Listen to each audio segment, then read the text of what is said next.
ఏడుకొండల స్వామి గృహాంగారం ఆయన చాలా పవిత్రమైన స్థలం. మంచిగా నమస్కారం చేసుకున్న ఆయన చేతులు జోడించి అగస్త్య మహాముని వీరబ్రహ్మేంద్ర స్వామి వారు తపస్సు నాయన. ఎంతో మంది స్వాములు ఋషులు తపస్సు చేశారు. వాళ్ళు వేద మంత్ర పుష్పాలతో ఈ కొండని మొత్తం పగలగొట్టేశారు.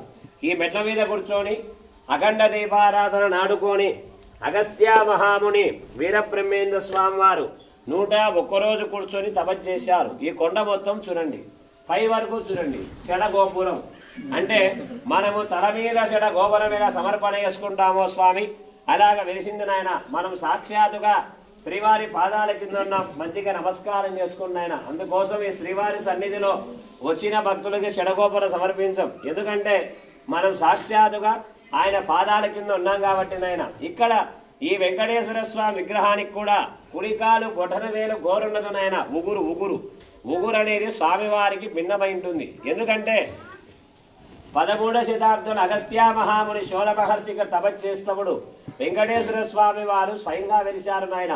వెంకటేశ్వర స్వామి వారికి కుడికాలు బొటన వేలు గోరు లేనందువలన ఆ స్వామివారు ఏం చేశారంటే ఆలోచిస్తూ ఇలాంటి దేశంలోనే ఈ ప్రపంచంలోనే ఇలాంటి దివ్యక్షేత్రం ఎక్కడ ఉండకూడదని మిగతా తపస్సు కింద లోపల గర్భాలయంలో తపస్సు చేశారయ్యా. మనకి ఏ క్షేత్రానికి వెళ్ళినా, ఏ రాష్ట్రానికి వెళ్ళినా, ఏ ఊరికి వెళ్ళినా కూడా చూడండి నాయన. చిట్ట చివరిగా కాశీ క్షేత్రానికి వెళ్ళినా కూడా చూడండి అయ్యా. శివుడంటే లింగాకారమే. ఈ యాగంటి క్షేత్రంలో మాత్రం అలా కాదు నాయన. ఒకే లింగంలో పార్వతి ఉమామహేశ్వర స్వామి అర్ధనాగేశ్వర రూపంలో ఆది దంపతులుగా విరిశారు నాయన. ఈ వెంకటేశ్వర స్వామి కొడుకే కింద లోపల గర్భాలయం నాయన. లోపల గర్భగుడ చూశారా? చూడండి, అక్కడ ఉండేది శివలింగం కాదు నాయన. పసుపు పూసింది అమ్మవారంటారయ్యా, విభూతి పూసింది స్వామివారంటారు నాయన. బ్రహ్మంగారు చెప్పింది ఇదే కాలజ్ఞానంలో. యాగంటి బసవయ్య అందకందుకు పెరుగుతూ కాల దువ్వి రంగ వేస్తారు నాయన. ఆ రంగ శబ్దం కాశీ వరకు వినిపిస్తారు. ఆ స్వామివారు కూడా సంవత్సరానికి దారపు నూలు పోగంతా పెరుగుతారు స్వామి. 20 ఏళ్ళకు అంగుళం పెరుగుతారు. ఎలా పెరుగుతారంటే వెడల్పు పెరుగుతారు. పూర్వకాలంలో మన పెద్దవాళ్ళు ఏం చేసేవాళ్ళంటే బసవై చుట్టూ ప్రదక్షిణ చేసేవాళ్ళు. ఇప్పుడు స్వామివారు అద్దు మీరిపోయారు. మీరిపోతూ కాల దువ్వి రంగ వేస్తారు. ఆ రంగ శబ్దం కాశీ వరకు వినిపిస్తుంది నాయన. ఈ క్షేత్రంలో ఒక కాకికి కానీ గర్ధకు కానీ స్థానం లేదు నాయన. ఎందుకంటే 13వ శతాబ్దంలో అగస్త్య మహాముని శోర మహర్షి హోమాల యజ్ఞాలు చేసేటప్పుడు ఆ కాకి గర్ధ ఏమి చేసేదంటే ఒక మాంసం ముక్కను తెచ్చి ఆయన చేసే హోమగుండం వేసేది నాయన. అంటే ఆయన చేసే హోమాన్ని భంగం చేసేది. అందుకోసం ఆ స్వామివారు ఏం చేశారంటే శాపం పెట్టారు. అది ఏ శాపం అంటే సూర్యుడు చంద్రుడు ఉన్నంత వరకు ఈ క్షేత్రంలో కానీ, ఈ క్షేత్ర పరిధిలో కానీ కాకులకు కానీ గర్దలకు కానీ నవగ్రహాలకు కానీ శనిగంటు స్థానం లేని క్షేత్రమే యాగంటి క్షేత్రం అంటారు నాయన. అది వెంకటేశ్వర స్వామి అఖండ దీపం 24 అవర్సు వెలుగుతూనే ఉంటుంది నాయన. మంచిగా నమస్కారం చేసుకోండి.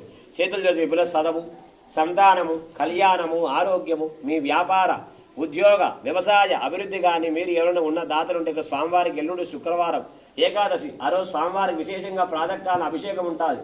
అభిషేకాలకు కానీ అలంకరణకు కానీ పట్టు వస్త్రాలకు కానీ ధూప దీప నైవేద్యాలకు కానీ ఇక్కడ వారానికో నెలకో సంవత్సరానికో ఇక్కడ వెన్నదానం కూడా అమౌంట్ కూడా కట్టిపోతుంటారు ఇక్కడ. ఎందుకంటే వాళ్ళ పిల్లలకి చదువు, సంతానము, కళ్యాణము, ఆరోగ్యము ఇక్కడ అన్నీ కలుగుతుంటాయి నాయన. ఇక్కడ వెంకటేశ్వర స్వామి పవర్ఫుల్గా అగస్త్య మహాముని వీరబ్రహ్మేంద్ర స్వామి వారు తపస్సు చేస్తున్నాం కాబట్టి ఇక్కడ ఈ కొండకు వచ్చిన భక్తాదులు లైఫ్ లాంగ్లో ఒకసారి సరే శ్రద్ధగా కథ విని మనసులో వాళ్ళ సంకల్పం ఉంటే కోరుకొని ఇక్కడ స్వామివారికి కూడా అఖండ దీపారాధనకు కూడా వెన్నదానికి కూడా అమౌంట్ కూడా కట్టిపోతుంటారమ్మా. ఇక్కడ గవర్నమెంట్ కాదు, మొత్తం భక్తి మార్గమే. మంచిగా నమస్కారం చేసుకోండి. చేతులు జోడించి మనసులో మీ సంకల్పం కూడా ఉంటే స్వామివారికి చెప్పుకోండి. మీరు ఏమైనా భక్తాదులు ఉంటే కూడా ఇక్కడ స్వామివారికి కూడా మీ అందరి పేరు మీద కూడా అఖండ దీపారాధనకు కూడా అమౌంట్ కూడా కట్టిపోవచ్చు. ఇక్కడ వాళ్ళ గోత్రము వాళ్ళ పేరు కూడా నమోదు చేసుకుంటాం. ఈ గుహలు కూడా స్వామి పెద్ద పెద్ద వర్షాలు పడితే అంధకారుతుంది నాయన. స్వామివారి మీద అఖండ దీపారాధన మీద చుక్కపడదు నాయన. ఇక్కడ నుండి 16 కిలోమీటర్ల దూరంలో ముచ్చెర్లని దేవాలయం ఉంది స్వామి. అక్కడ 13వ శతాబ్దంలో ఒక మహర్షి ఏం చేశాడంటే 10 పుట్ల పసుపు, 10 పుట్ల కుంకుమ, 10 పుట్ల అక్షం చల్లాడు. అక్కడ నీళ్ళు ఒక ఊట ఏర్పడింది. ఆ నీళ్ళు ఎప్పటికీ తీయక 24 అవర్స్ కింద అభయాంజనేయ స్వామి గుడి పక్క కోడేరు ఉంటుంది నాయన. ఆ కోడేరుని అగస్త్య పుష్కరిణి అనేసి అంటారు స్వామి. ఆ వాటర్ ఎప్పటికీ వస్తూనే ఉంటాయి 24 అవర్స్. ఆ వాటర్ వాళ్ళ స్లోగరా వాళ్ళ పాస్ట్లో మీడియంగా వస్తూనే ఉంటాయి. ఆ వాటర్ అభిషేకానికి కానీ పుణ్యస్నానానికి కానీ వాడుతుంటారు నాయన. ఆ వాటర్ తల మీద చల్లుకుంటే సర్వరోగ నివారణం అంటారు. మీకు ఆ జలం కూడా తల మీద ప్రోక్షణ చేస్తాం నాయన. మీ వెనకసైడు సొరంగ మార్గం నాయన ఆ పైన రంధ్రంలో శ్రీవారి పోయిన స్థలం అంటారయ్యా. శ్రీశైలం, మహానంది, భద్రాచలం, తిరుమల, మతిలేడు స్వామి, అహోబిలం, కాశీ, అన్నవరం మంచిగా నమస్కారం చేసుకో. అందుకోసం సాయంత్రం పూట ఈ వెంకటేశ్వర స్వామి గృహ అక్షరాల 5:30 దాటితే గుడి క్లోజ్ చేస్తాం నాయన. ఎందుకంటే మొత్తం దేవ తిరిగే స్థలాలు అంటారయ్యా. అని దివ్యక్షేత్రాలకి మనం పోలేం కాబట్టి ఒకే రోజులో లైఫ్ లాంగ్లో జీవితంలో ఒకసారి సరే ఇక్కడ ఈ కొండకు వచ్చిన భక్తాదులు శ్రద్ధగా కథ విని మనసులో వారి సంకల్పం ఉండే కోరుకొని ఇక్కడ స్వామివారికి అఖండ దీపారాధనకు కానీ ధూప దీప నైవేద్యాలకు కానీ పట్టు వస్త్రాలకు కానీ వారానికో నెలకో సంవత్సరానికో అమౌంట్ కూడా కట్టిపోతుంటారమ్మా. ఇక్కడ వాళ్ళ పిల్లలకి చదువు, సంతానం, కళ్యాణం, ఆరోగ్యం అన్నీ కలుగుతుంటాయి. అందరూ అటు మూలకెళ్ళి మా ఫేస్ తిరగండి, పైన విగ్రహాలు చూపిస్తాను. అటు మూడకొని స్వామి.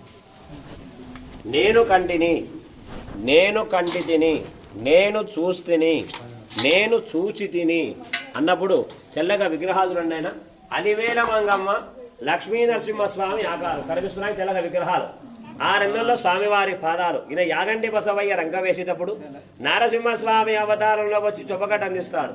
అప్పుడు ఆ చొప్పగడ్డ తిని యాగంటి బసవయ్య అప్పుడు రంగ వేస్తాడు నాయన. అప్పుడు కలియుగం అంతా అంతమవుతుంది. మంచిగా నమస్కారం చేసుకోండి. యాగంటి వెంకటేశ్వర స్వామి గోవిందా. చేతులు అడ్డు పెట్టుకోండి.